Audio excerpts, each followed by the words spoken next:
Picture this. You're texting him about something real, something that matters to you, and he takes hours to respond. Then he comes back with something light, something that doesn't quite land on what you said. You feel it immediately, that small deflection, that signal that he's not quite here with you, not quite listening the way someone who truly values you would listen. And in that moment, something whispers, "Is this all I get?" You're not imagining things.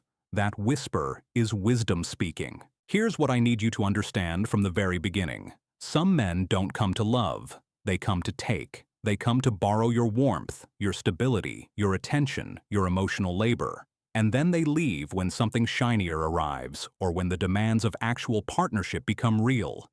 This isn't to make you cynical. This is to make you discerning. There's a massive difference. Cynicism closes the door on love. Discernment opens the door only to the right people.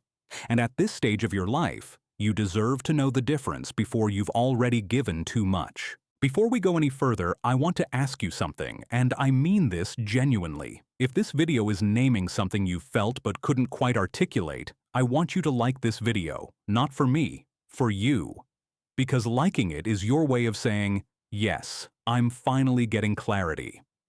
And if you're here because a friend or someone you love sent this to you, please share it with her. Comment below and tell me, what's the one sign you've been noticing that made you click on this video? What pattern finally made you say, "Enough"? Your story matters, and other women need to hear it.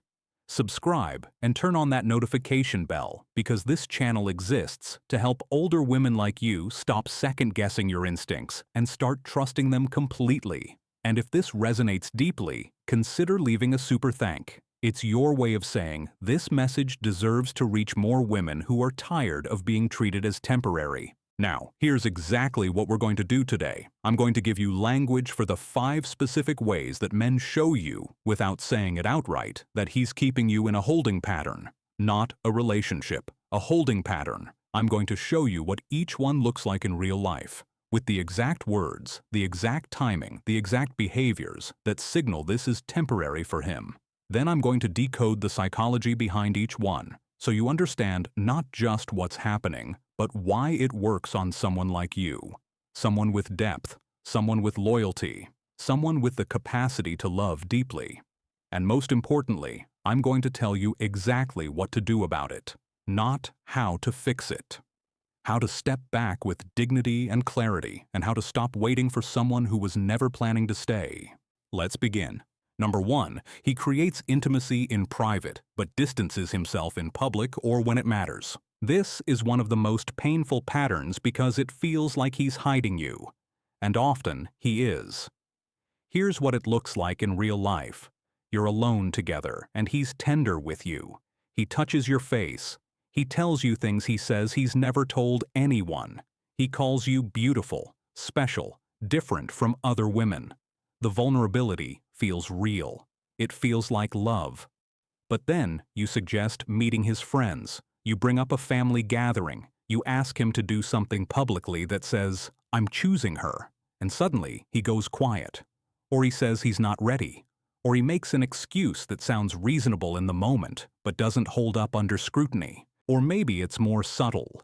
You're out together and his phone is always in his hand when you're with other people. He doesn't introduce you unless he has to. He introduces you as "my friend," or doesn't introduce you at all, and when you call it out, he says you're overthinking it. He says, "Does it really matter what we call it?" And you find yourself defending your own need to be acknowledged, which is not something you should ever have to do. Here's the scenario that plays out again and again. You mention an event, a work thing, a friend's birthday, and you gently float the idea that maybe he could come with you. His response is always one of these. "I don't really like big social things.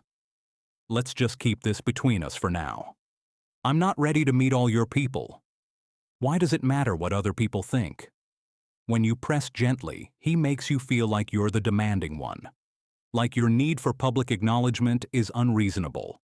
Like you're trying to trap him or own him or make this more serious than it is. But here's the deeper pattern. The private intimacy is intentional. It creates a bond with you. It makes you feel chosen, special, seen.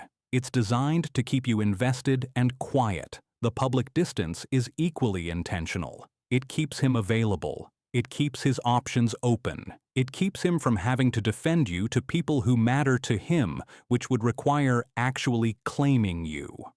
And the combination of the two, the private closeness and the public distance, creates a cognitive dissonance in you that he's counting on.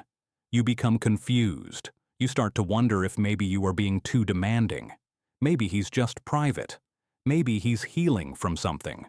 Maybe you should be more patient. Let me be very clear. You're not being patient. You're being used. Patience is when you wait for someone who is moving toward you, slowly but steadily. This is when you wait for someone who is keeping the door open to leave. Why does this pattern specifically work on mature women? Because you have been through enough to know that not everyone is comfortable with big displays. You value discretion. You understand privacy. You don't need grand public gestures to feel loved. So when he says he just wants to keep things low-key, part of you respects that. Part of you thinks, I'm not the kind of woman who needs validation from other people. But here's what you're missing. There's a difference between discretion and secrecy. There's a difference between respecting someone's privacy and being kept hidden. A man who truly loves you will find a way to acknowledge you publicly that feels authentic to him. He won't make you choose between feeling loved and feeling real. The psychology here is simple but devastating. He's creating what's called a compartmentalized relationship.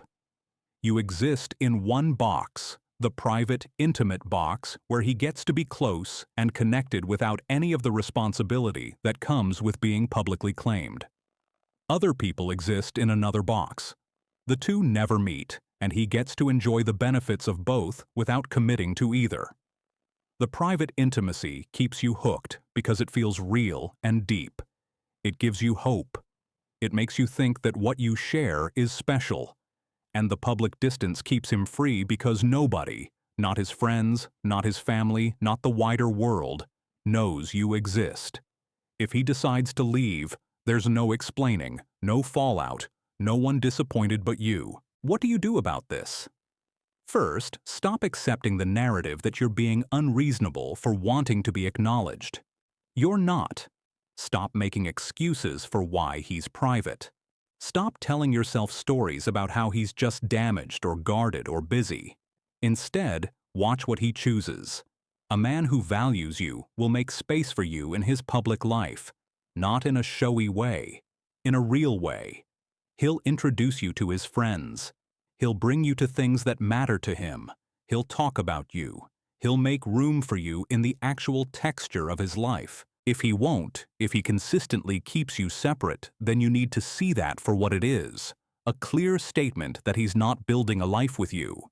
He's borrowing your time and attention while keeping his options open. When you see this pattern, don't try to make yourself smaller or more private to fit his comfort. Instead, step back. Not dramatically, not angrily. Just step back. Stop being the one who's always available in the private moments. Stop being the one who accepts his distance in the public moments. Stop waiting for him to choose to claim you, because a man who truly wants you won't make you wait. Test his consistency by being unavailable. If he only reaches out when he needs intimacy or comfort, and he disappears when you need acknowledgement or partnership, then you have your answer. His words matter less than his patterns. His explanations matter less than his choices. This doesn't mean you're needy. It doesn't mean you're desperate for validation. It means someone is leveraging your capacity to be patient and understanding against you. It means you're being treated as a secret, and secrets don't lead to futures. Number 2, he talks about the future but never includes you in any of his actual plans. Listen carefully to this one, because it's the most seductive sign of all. He tells you things like, when we have more time together, or once things calm down at work, I want to travel with you, or I see you in my future. These are magical words, especially if you're someone who's been hurt before. someone who learned to be cautious. When a man says things like this, something in you exhales. You think, okay, he's thinking about forever too. But here's what's actually happening. He's future faking. He's painting a picture of a life together that feels real and compelling, but he's not doing anything to make it real. Let me paint you a concrete scenario. You've been together for a few months. He knows you'd love to go to Italy. One night, he says, "We should go to Italy together. I can see us in Rome, sitting at a little cafe, watching the sunset." Your heart soars. You start thinking about it. You might even mention it to friends. And for a moment, you feel certain that this is real, that he's serious, that you're building something.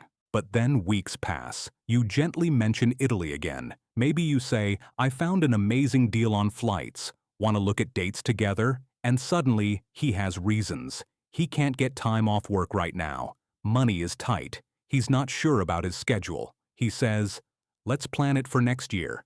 And you both know next year never comes.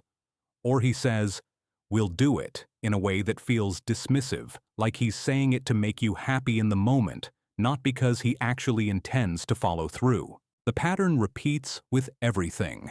A house together, meeting his family, getting more serious, introducing you as his girlfriend instead of whatever ambiguous term he's been using.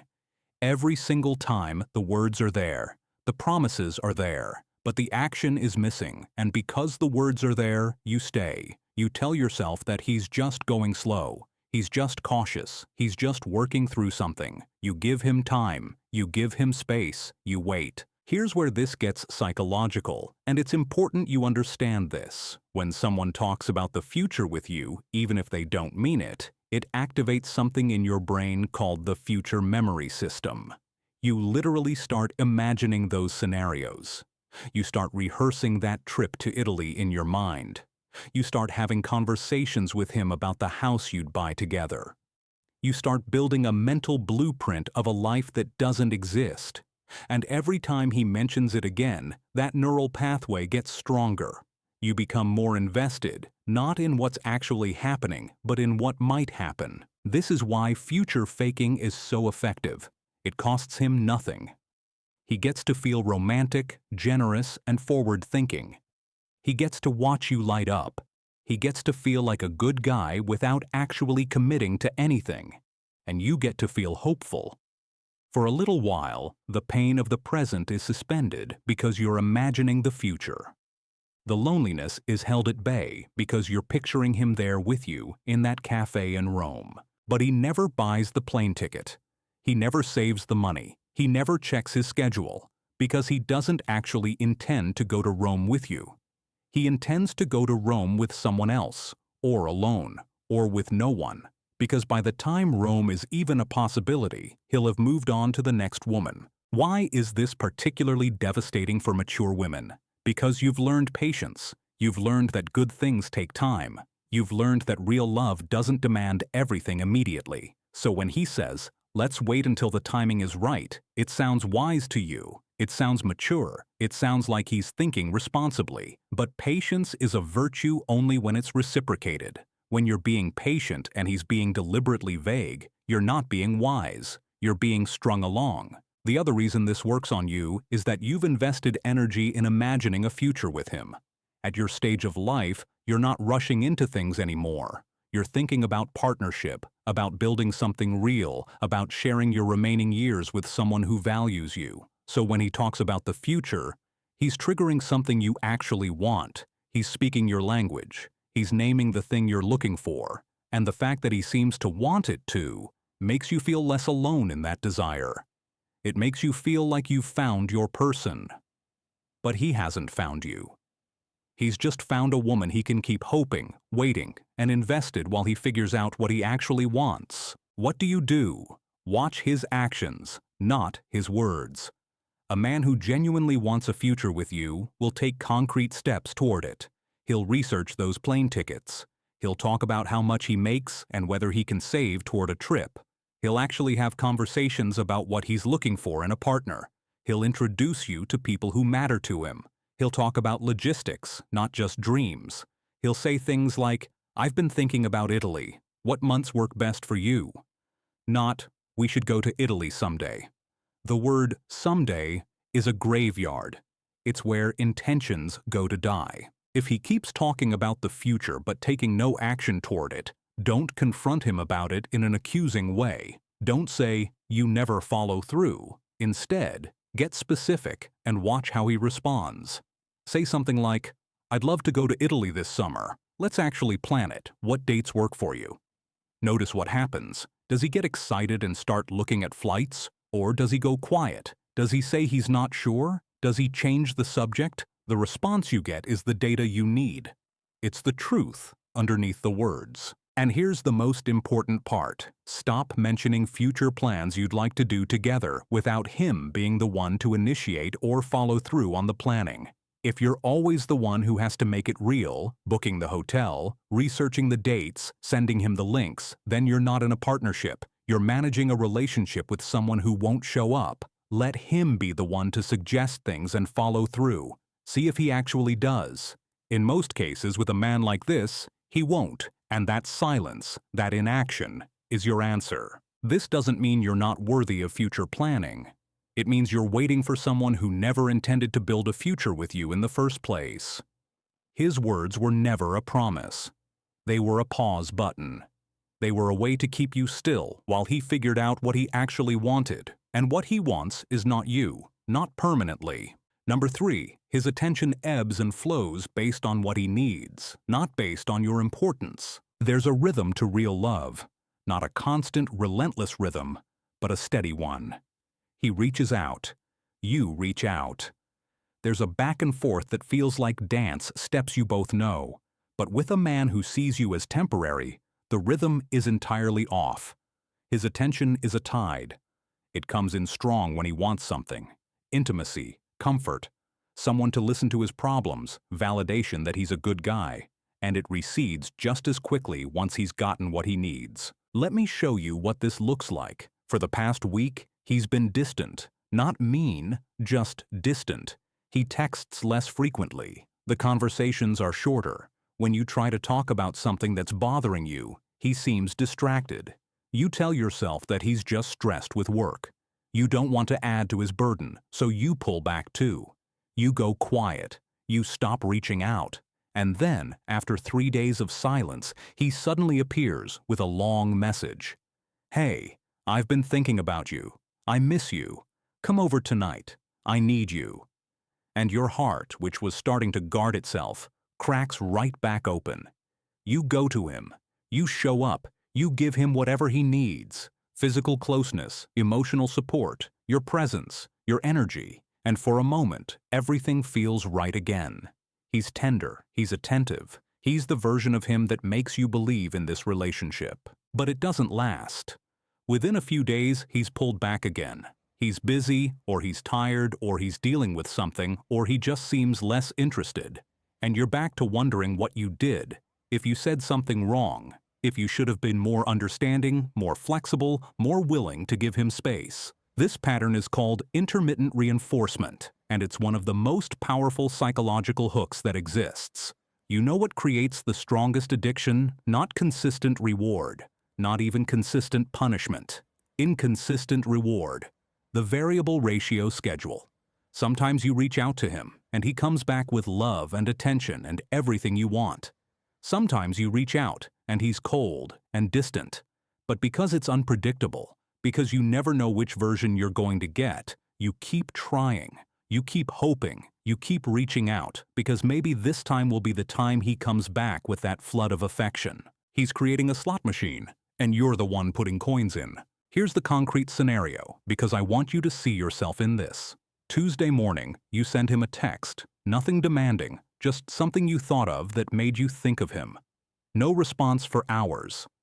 Wednesday, still nothing. You start to feel that knot in your stomach. You wonder if you did something wrong. You go back and reread your message. It seems fine. It was sweet, actually. So why isn't he responding? By Thursday, he texts you. Not an apology for being silent, not an explanation, just a, "Hey, what are you up to this weekend?" And it's so casual, like the silence never happened. But the weird thing is, you're so relieved that he texted at all that you don't address it. You just respond, happy to hear from him, eager to make plans. He says, "Come over Friday night. I want to see you." Friday arrives, and he cancels, or he's late. Or he shows up but seems off, like his mind is somewhere else. You try to reconnect. You ask him what's wrong. He says, "Nothing, I'm just tired." And then he falls asleep on the couch while you sit there wondering why you showed up so eagerly for someone who can't even stay awake for you. But then Saturday, he texts again. This time he says something like, "I'm sorry about last night. I was being a jerk. Can I take you out tomorrow? I want to make it up to you." And just like that, you're hopeful again. You say yes. Sunday comes, and he does take you out. He's present. He's attentive. He's the man you fell for. And the whole terrible week dissolves in your memory because this moment is real. He's real. This is real. He just needs a little grace, a little understanding. By the next week, the cycle is starting again. This is why this pattern specifically works on mature women. You've lived long enough to know that people aren't perfect. You know that life is hard. You've had your own periods of depression, your own times when you weren't your best self, so you extend grace to him. You assume that his distance is about something in his life, not something about how he feels about you. You rationalize it. You don't want to be demanding or needy or one of those women who can't handle a man who has a busy life. So you accommodate the distance. You accept the unpredictability. You tell yourself that strong women don't need constant reassurance. But that's not what's happening. You're not being strong. You're being conditioned. Every time he pulls back and then comes back with attention, he's teaching your brain that his unpredictability equals love. That is not love. Love is consistent. Love is reliable. Love is there, even when it's not actively demonstrating itself. Real love doesn't make you feel uncertain about your value. The reason this pattern works psychologically is that it hijacks your reward system. Your brain releases dopamine not when he's consistently present, but when he returns after being absent. The return feels like a surprise, a gift, a win. So his absence actually strengthens the bond because the return is more neurochemically rewarding. He's not just a boyfriend, he's your variable reward. And your brain keeps pulling the lever to try to get that dopamine hit again. What do? First, recognize the pattern. Look back at the last month. Is there a rhythm to his presence and absence? Does he disappear, then return with affection? Does he reach out when he wants something specific and go silent when things are even? If the answer is yes, then you're not in a relationship. You're in a cycle. Second, stop being the one who chases. When he pulls back, let him pull. Don't reach out extra to try to close the gap. Don't reach out to make sure everything's okay. When he's distant, be distant too. Not out of anger, out of clarity. You're observing, not reacting. You're gathering information. You're watching to see if he notices your absence the way you notice his. Most of the time, a man like this won't, because your absence doesn't create a problem he needs to solve. It just gives him more freedom to do whatever he's doing. If he does notice and reaches out, let him. Listen to what he says. Does he ask about you? Does he acknowledge that he was distant? Does he take responsibility? Or does he just jump into wanting your time and attention as if nothing happened? The pattern of his words will tell you everything. If he comes back with genuine care and concern, that's different than if he comes back only when he needs something. Test his consistency by being consistent yourself, but not in reaching out to him. Be consistent in your own life, in your own priorities, in your own peace. Show up for yourself the way you show up for him. Build relationships with people who are reliably present. Spend time on things that matter to you.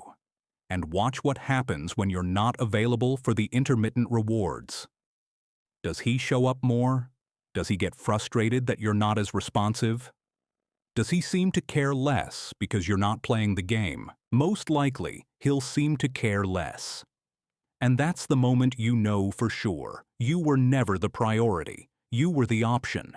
You were the person he called when he needed something and the person he forgot about when he didn't. That is not love. That's convenience. and you have far too much to offer to be someone's convenience. This doesn't mean you're not capable of inspiring loyalty. It means you're offering loyalty to someone who's not offering it back. You're giving consistency to someone who gives you chaos. You're extending grace to someone who's taking advantage of it. Step back. Don't match his indifference. That's reactive and cold. Just stop performing. Stop reaching out more when he pulls back. Stop accepting his returns without acknowledgement. Stop being a slot machine. Be a person who knows her worth. Number 4, he resists any conversation about the relationship and makes you feel bad for wanting one. You need to talk. There's something bothering you. Maybe it's the way he's been distant. Maybe it's that you don't know where this is going. Maybe it's that he called you babe in a text to his friend and you caught it and you don't know what you are to him. Whatever it is, you need clarity. So you bring it up. You choose a calm moment. You're not accusatory. You're not angry. You just say, I want to talk about us, about where we're heading. I need to know if you see a future with me or not. And what happens? He shuts down. He says he doesn't want to have the talk. He says relationships don't need to be analyzed. He says you're overthinking things. He says that by wanting to talk about it, you're making it a problem when it wasn't one before. He says, can't we just be happy without turning everything into a therapy session? And somehow, you end up apologizing. You end up feeling like you're the one who's broken something by wanting to talk about it. Or maybe he comes back with something like, I don't do well with pressure. When you push me to talk about stuff like this, I feel smothered. I shut down. And there it is. He's made your need for clarity into evidence that you're too demanding. He's reframed his resistance as an injury that you've caused him. Now, instead of getting answers about the relationship, you're managing his feelings about being asked for clarity. You're the one apologizing. You're the one backing off. You're the one becoming smaller so that he can breathe. Let me show you the deeper pattern. A man who's seeing you as temporary does not want to talk about the relationship. He doesn't want to define it because a definition would require him to make a choice. He doesn't want to discuss the future because it would force him to either commit or come clean. He doesn't want to have the talk because it would require him to look you in the eye and either tell you the truth, I don't see this going anywhere long term, or lie to your face. And while he's comfortable lying, he might not be comfortable doing it directly. It's easier to just refuse the conversation. So what does he do instead? He makes you feel crazy for wanting one. He suggests that the act of wanting to talk is the problem, not the actual absence of clarity. He's gaslighting you, and he's doing it smoothly, so smoothly that you might not even recognize it. He's making your reasonable need for communication into evidence of your neediness, your insecurity, your inability to just enjoy something without dissecting it. The concrete scenario. You've been seeing him for 6 months. You're sleeping together. You've introduced him to friends. You genuinely thought this was building into something real. But he's never used the word girlfriend. He's never made any moves toward deeper commitment. So one night, you gently ask, what are we? Are we exclusive? Are we just dating? Or are we building toward something? It's a reasonable question. It's not crazy. It's not demanding. It's the most basic conversation two adults who are intimate with each other should be able to have. But he responds with, why do we have to put a label on it? I thought what we had was beyond that. I guess I was wrong.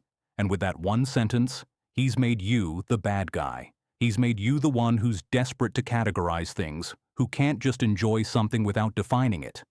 He's positioned himself as the free spirit who transcends labels, and you as the rigid, insecure woman who needs reassurance. And because you don't want to be seen as rigid or insecure, you back down. You say, you're right, I'm sorry, I just got in my head. And the conversation ends without you getting a single answer. Or maybe he does it differently. Maybe he says, I do want to talk about this, but not right now. I'm too tired. Or, I'm dealing with a lot at work. Or, can't we just enjoy each other instead of making it heavy? And you agree.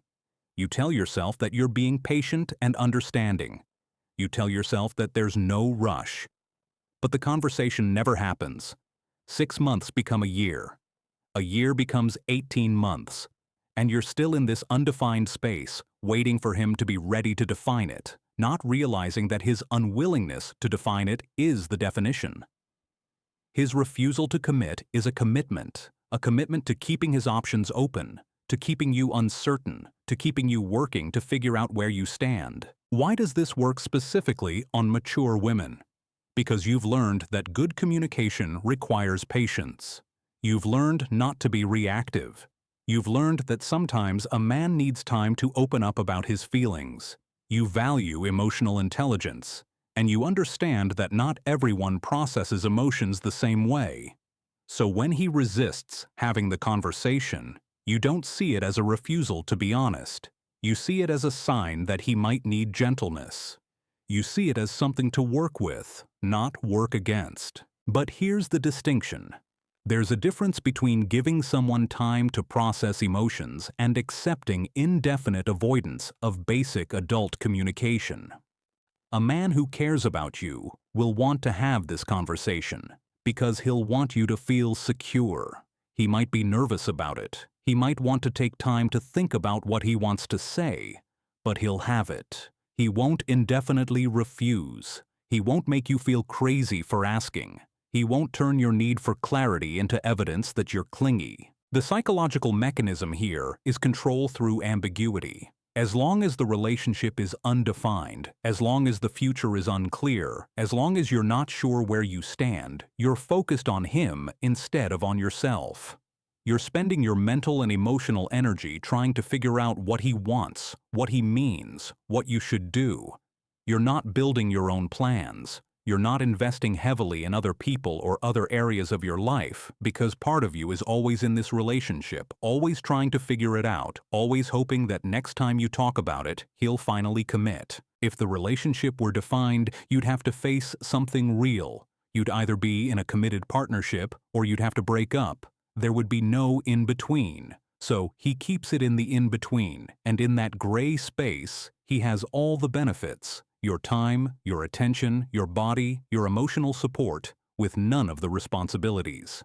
He doesn't have to introduce you to anyone important. He doesn't have to think about your future together. He doesn't have to be accountable to anyone but himself. What do? Stop accepting his refusal to talk as acceptable. This is important. You need to be very clear about this, both to yourself and to him. Say something like this. I need to have a conversation about where we're heading, not to pressure you, not to make demands, but because I respect myself and I respect you, and I need to know if we're building towards something or if we're just passing time together. If you're not ready to have this conversation, then we're not right for each other right now, but I do need you to decide, are you willing to talk about this or are we done? Notice what I'm doing here. I'm not asking him if he loves you. I'm not asking him to commit to a timeline. I'm asking him one very simple question. Are you willing to have an adult conversation about the relationship you're in? That's the baseline. That's not unreasonable. If he can't or won't do that, then you have your answer. He's not willing to treat you like a partner. He's willing to treat you like an option. When you have that conversation, if he finally does agree to it, listen very carefully to what he says. Not to reassurance. Listen for commitment. Does he talk about a future with you, or does he talk about seeing where things go? Does he talk about building something together, or does he talk about taking things slow? Watch for these language patterns. Seeing where things go means he's waiting to see if someone better comes along. Taking things slow when you've already been together for 6 months or a year means he's deliberately stalling. A man who knows he wants you will say things like, I see myself building a life with you, or I want to be in a real committed relationship with you, or I'm choosing you. And if he can't say those things, if he just keeps deflecting or avoiding, then believe him. His refusal is the answer. His avoidance is what he's trying to tell you without having to say the words. He's showing you that he doesn't want to commit, and that's valuable information. Don't try to change it.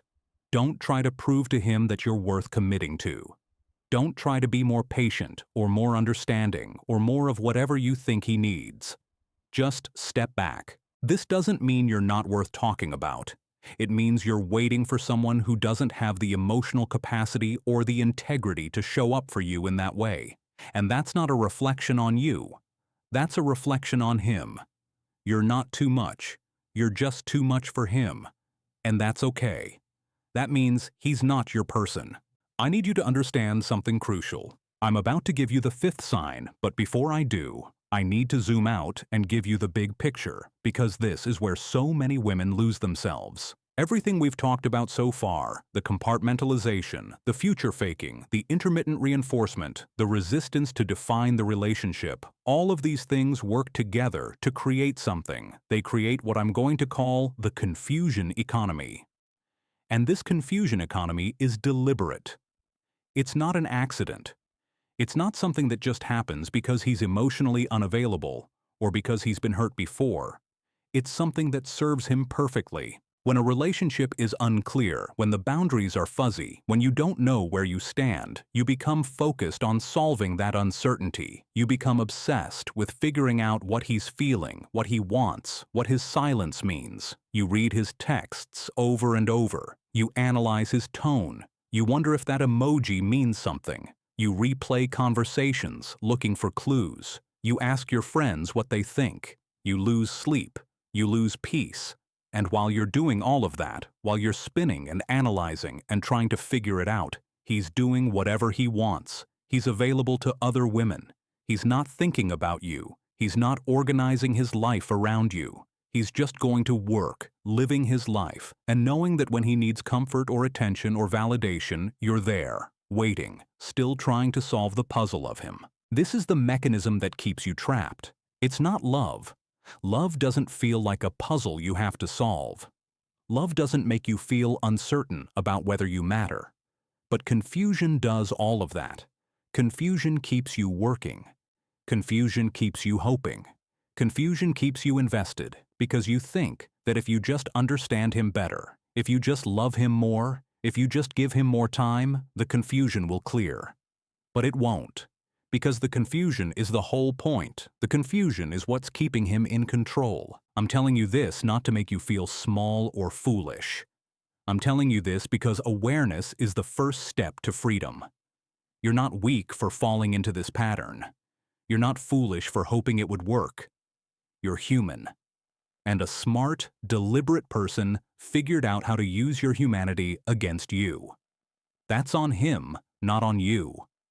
But now that you can see the pattern, now that you understand the mechanism, you get to decide what happens next. The most important thing I want you to know is this. You cannot think your way out of this. You cannot understand your way out of it. You cannot love your way out of it. The only way out is to stop participating in the confusion. The only way out is to step back and decide that your peace matters more than his potential. Your certainty matters more than his comfort. Your clarity matters more than his freedom to keep his options open. That's not selfish. That's self-preservation. That's choosing to be a partner to yourself instead of a project for him. Now, let me show you the fifth and final sign. Sign number 5. His words and his actions exist in completely different universes. This is the one that's almost impossible to call out directly because it's so easy to dismiss. He says he cares about you, and maybe he does, in the moment. He says he misses you when you're apart, and maybe he does feel that for a few hours. He says you're important to him, and maybe you're important in the way that a comfortable couch is important, nice to have around, pleasant to spend time with, but ultimately replaceable. But his actions tell the actual story. His actions show what he prioritizes. His actions show what he's willing to sacrifice for and what he's not. His actions show what you actually mean to him beneath all the words. Here's what it looks like in reality. He tells you he loves spending time with you, and he does, when it's convenient, when he's not busy, when he doesn't have anything else going on. But when something better comes up, or someone more interesting, or a friend wants to hang out, or he just feels like doing his own thing, you're canceled, not with much notice, not with much care. Maybe a casual text, "Hey, I can't make it tonight, rain check?" And you accept it because he does eventually follow through sometimes, and you don't want to be the kind of woman who makes demands. Or here's another version. He tells you that you're beautiful and that he's attracted to you. But he's not particularly affectionate in ways that matter. He's not holding your hand. He's not hugging you when you've had a hard day. He's not looking at you the way someone who's truly taken with you would look. The physical affection exists primarily as a path to sex, and once sex happens, he's satisfied and he can go back to his phone or his game or whatever else he's interested in. Or maybe it's about how he talks about you. He tells you that you matter to him, but when you're with his friends, he barely mentions you, or he mentions you as a casual footnote, or he actually puts you down a little, not in a cruel way, but in that light, joking way that has an edge to it. He makes a comment about your age, or about how serious you get, or about how you don't understand jokes, and everyone laughs, and you laugh too because you don't want to be difficult. But something in you knows that he wouldn't talk about someone he truly valued that way. The concrete scenario. You've been together long enough that you've started thinking about stability, about building a life together. You mentioned to him that you'd love to plan a vacation together, something more substantial than a weekend, maybe 2 weeks, maybe somewhere you've always wanted to go. You're excited about it. You've been thinking about it. You bring up dates and start looking at possibilities. He says, "Yeah, that sounds great. We should totally do that." And you leave the conversation feeling happy. But then when you try to actually plan it, when you say, "Okay, let's pick a month. What works with your schedule?" He suddenly has a million reasons why it's not the right time. He has projects at work. His family needs him. Money is tight. He just committed to a trip with his buddies. He promises you'll do it next year, when things calm down. Next year arrives. You bring it up again, hopeful. And he says, "Oh, I forgot about that." Or, "Can we do something closer to home? I don't really feel up to traveling right now." So you scale back your expectations. Instead of 2 weeks, you suggest a long weekend. Instead of international, you suggest a nearby destination. You're bending over backward to make it work, to make it possible, because you're interpreting his reluctance as a limitation in his circumstances rather than a reflection of his priority level. But here's the thing. If he wanted to go on a 2-week vacation with you, he would. Even if it required sacrifice. Even if it required asking his family to be patient with other things. Even if it meant tightening his budget. A man who truly wants to build a future with someone will make time for building that future. He'll save money. He'll move things around. He'll figure it out. The fact that it's not happening isn't because of logistics. It's because it's not a priority to him. And this extends to everything. Does he remember things you've told him? Or does he ask you the same questions repeatedly? Does he ask about your day? Or does he wait for you to bring things up? Does he make plans with you weeks in advance? Or does he only reach out last minute when he's bored? Does he support your goals and dreams? Or does he make you feel like they're inconvenient to his life? Does he introduce you to people who matter to him? Or is the relationship purely private? All of these things are ways his actions reveal his priorities. And if his actions consistently show that you're an option, not a priority, then that's what you are. Not because you're not valuable, because he hasn't decided that you're worth prioritizing. Why is this particularly painful for mature women? Because you've spent decades seeing the difference between what people say and what people do. You know how to read patterns. You know that words are cheap. So when the words don't match the actions, you feel it acutely. But at the same time, you've also learned to be compassionate, to assume the best, to believe that good intentions matter even when follow-through is lacking. You know people who love you and still let you down sometimes. You know that life is messy and complicated and full of competing demands. So you give him space for that. You give him grace. You tell yourself that he's trying, even when he's really not trying very hard at all. But here's where I need to be very direct with you. Kindness toward him should not require cruelty toward yourself. Grace toward his limitations should not require you to abandon your own needs. You can understand why he's not prioritizing you, because he's lazy or scared or keeping his options open without accepting it. You can see his reasons without accepting the consequences. And the consequence of not being his priority is not a relationship. It's just slow heartbreak. It's spending years with someone who's not building anything with you, who's not moving toward you, who's not choosing you. The psychology here is actually about hope and self-blame. When his words are good and his actions are bad, you become hopeful that his words are the truth and his actions are temporary. Maybe he's just going through a phase. Maybe he's just overwhelmed right now. Maybe once his situation improves, his actions will match his words. So you wait. And while you wait, you start blaming yourself for noticing the gap. You think, maybe I'm asking for too much. Maybe I'm not being patient enough. Maybe I'm not supporting him in the right way, and if I could just figure out how to be better, his actions would change. This is where you lose yourself. This is where you become very small. What do? Stop waiting for his actions to match his words. Instead, decide that his actions are the words. His actions are the truth of how he feels and what you mean to him. If his actions show that you're not a priority, then believe that. You don't have to convince him to change it. You don't have to figure out how to be better or more patient or more understanding so that he'll finally show you that you matter. You just have to see it clearly and decide what you're going to do about it. Test his consistency this way. Make a concrete need known. Not a guess, not a hope, an actual need. Say something like, I need to know that this relationship is moving toward commitment. I need to spend more consistent time together. I need to feel prioritized and valued in your actual daily life, not just in words.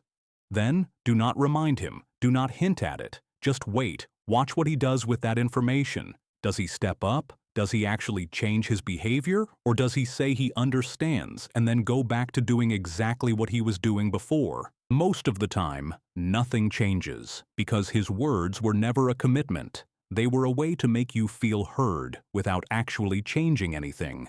If nothing changes, then you have your answer. He's not willing to be the partner you need.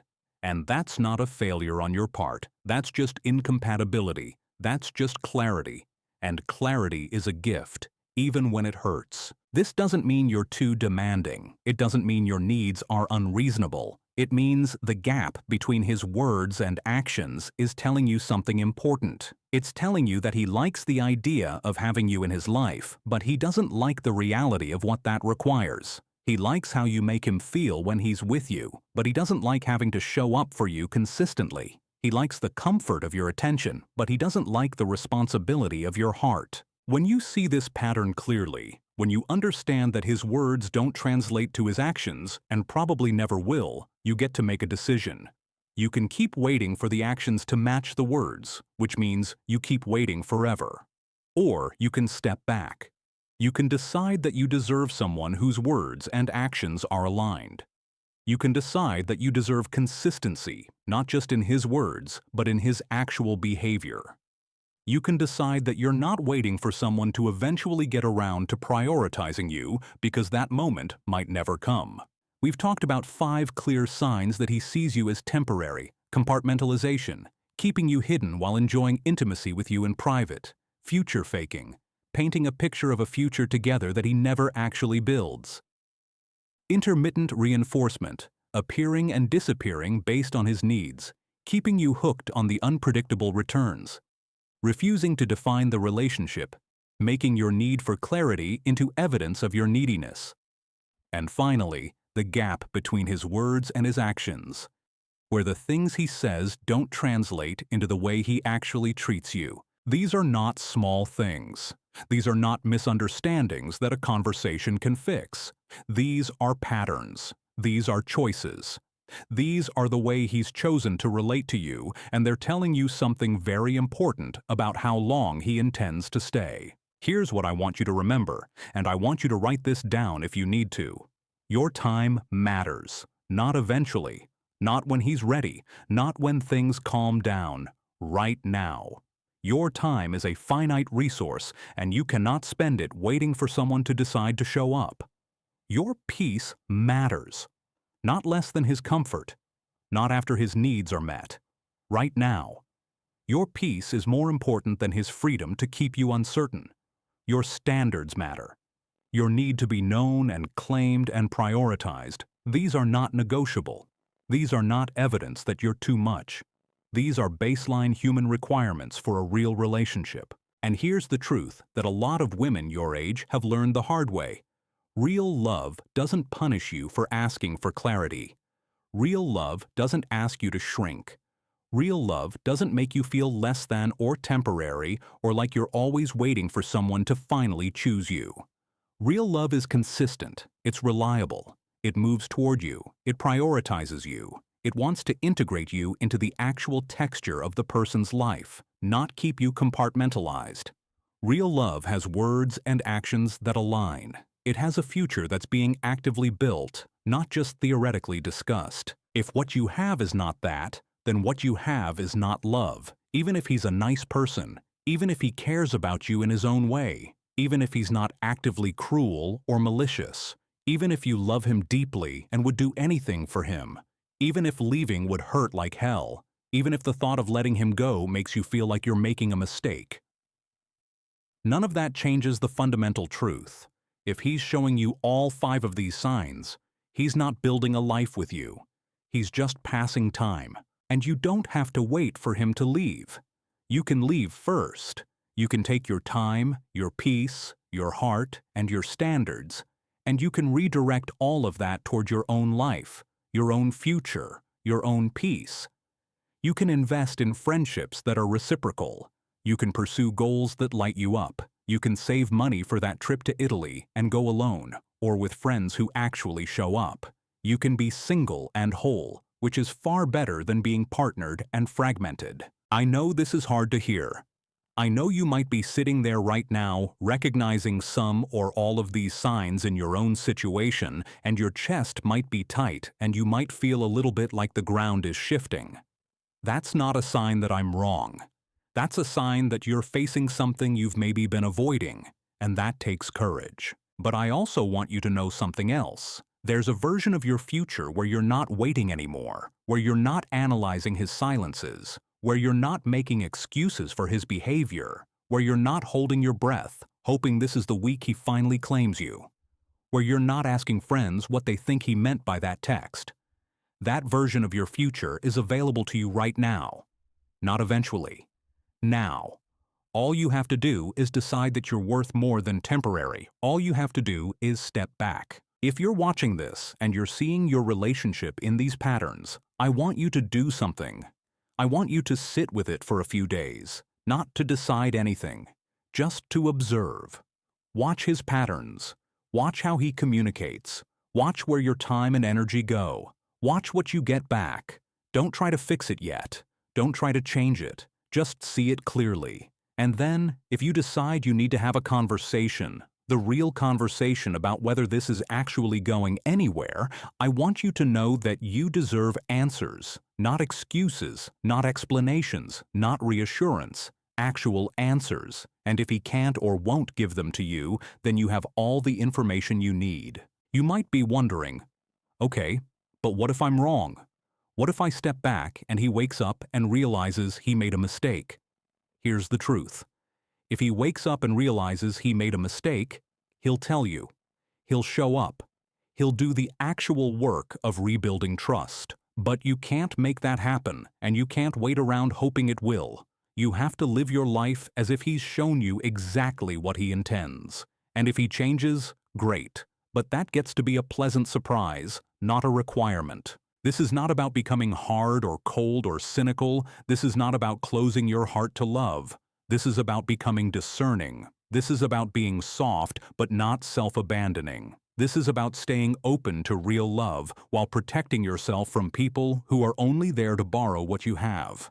Here's what I want to leave you with. The most important relationship you have is the one with yourself, not him, not your job, not your kids or your friends or your family, you. The relationship you have with yourself will determine the quality of every other relationship in your life. If you're willing to abandon yourself for him, you're teaching everyone that you're available for abandonment. If you're willing to wait indefinitely, you're teaching everyone that your time is not valuable. If you're willing to shrink, you're teaching everyone that you don't deserve space. So instead, I want you to be in a relationship with yourself that's built on the same things you're asking for from him: consistency, reliability, honesty, movement toward growth and healing and peace. I want you to show up for yourself the way you show up for him. I want you to make promises to yourself and keep them. I want you to prioritize your own future. Because that's where real love starts. That's where everything starts. And from that place of self-partnership, you get to choose whether someone else gets to be part of your life. You get to look at someone and say, does this person respect the relationship I have with myself? Does this person support my growth? Does this person align with my values and my timeline? And if the answer is no, then the answer is no. It's not forever. It's just not right now. If you found this helpful, please like this video. It means you're committing to clarity, and clarity is the path to everything good. Comment below and tell me what sign resonated most with you. Tell me what pattern you finally have language for. Your story could be the thing that helps another woman recognize what she's been too kind to see. Share this with someone who needs to hear it. Not to convince her to leave. Just to give her the words and the framework so she can make her own decision from a place of clarity instead of confusion. Subscribe and turn on that notification bell. I'm going to keep making videos about this, about how to protect your heart while staying open to love, about how to build discernment, about how to be the kind of woman who knows her own worth and refuses to settle for the performance of love when she deserves the real thing. And if this resonated deeply enough that you want to support this work and help me reach more women, please leave a super thank. You're not just supporting me. You're saying that this message matters. You're saying that women your age deserve to be taught discernment. You're saying that it's not paranoid to want to be prioritized. You're saying that it's not needy to want consistency. You're saying that a woman who has lived decades on this earth deserves a partner who knows she's temporary only if he decides to throw her away. Because here's the final truth. You're not temporary. You're a complete human being with inherent worth. You're not a placeholder.